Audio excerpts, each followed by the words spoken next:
And then you look over the Democrats. So again, I've got a seat unlike any other. And the President of the United States, first of all, the whole time the President's given his speech, I was amazed at his self-control, because I would not have had it if I was up there with the microphone, because these two women, they're sitting next to each other and they're talking loudly the entire time, okay?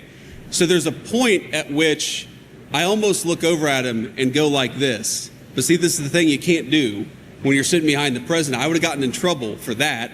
Even Derek wouldn't have defended me if I did that, but it's just nails on a chalkboard. They're talking, they're interrupting. The President was completely unfazed by it. I believe most people, most human beings, most American citizens, whether they got a D next to their name or an R next to their name, or they have no political affiliation, they're good people. They love our country, they want our country to thrive and prosper. But I gotta tell you, after the State of the Union, I'm not so sure that is true. You watch their reaction to some of what he was saying, and all I could think was, these people are kind of crazy.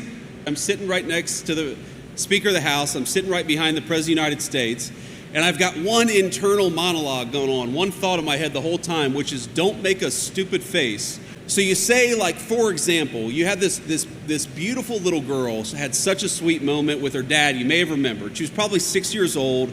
She had been assaulted by an illegal immigrant. She had a very bad, I think, medical prognosis, but it turned out that she was okay. This 6-year-old girl, hurt by a human being who never should have been in this country in the first place, who was led into this country by Joe Biden and the Democrats, and she's hugging her dad, and she's so excited, and you can tell, and I think everybody's heart feels very, you get that warm and fuzzy feeling, and then I look over the congressional Democrats.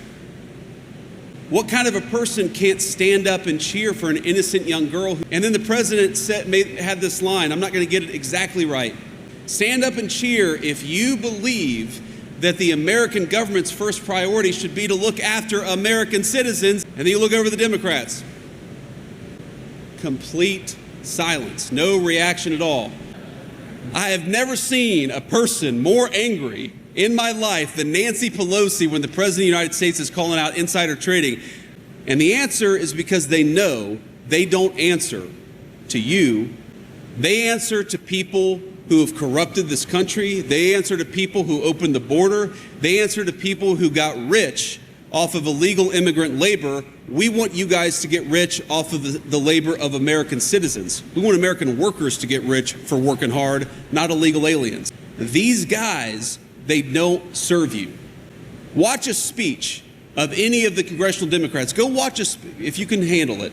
Maybe have a few good Wisconsin beers beforehand, but watch a speech when these guys talk about illegal immigration, and then watch a speech when they talk about manufacturing jobs for American workers. That doesn't give them passion. That gives Donald Trump passion. That gives Derek Van Orden passion. The idea that every single one of you should have a good job, a good life if you work hard and play by the rules. The idea that our young families should be able to own a stake in their country. That's what fires us up.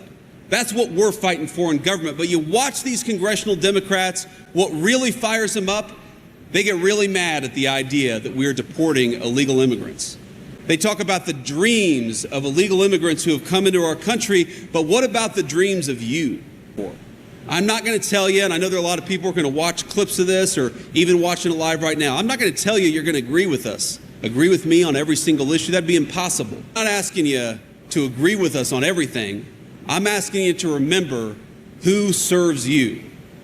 And what I know about Donald Trump and the congressional Republicans is that we wake up every single day and we think about, how do we fight for you? The question in November is, do we give power to the people who fight for corruption, who fight for fraud, who fight for illegal aliens, or do we give the government to the American citizens for whom it was designed and for whom it was created? I think I know the answer. Let's vote for our people. Let's vote for Derek Van Orden next November. Thank you all.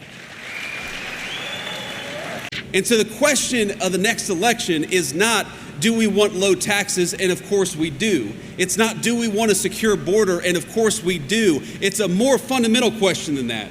Do we want to give power back to the people who opened our border, who raised your taxes, who won't even cheer for a 6-year-old girl who was wounded because of their bad policies? And I think our answer to that is hell no. We want to give power back to the people like Derek Van Orden who fight for us.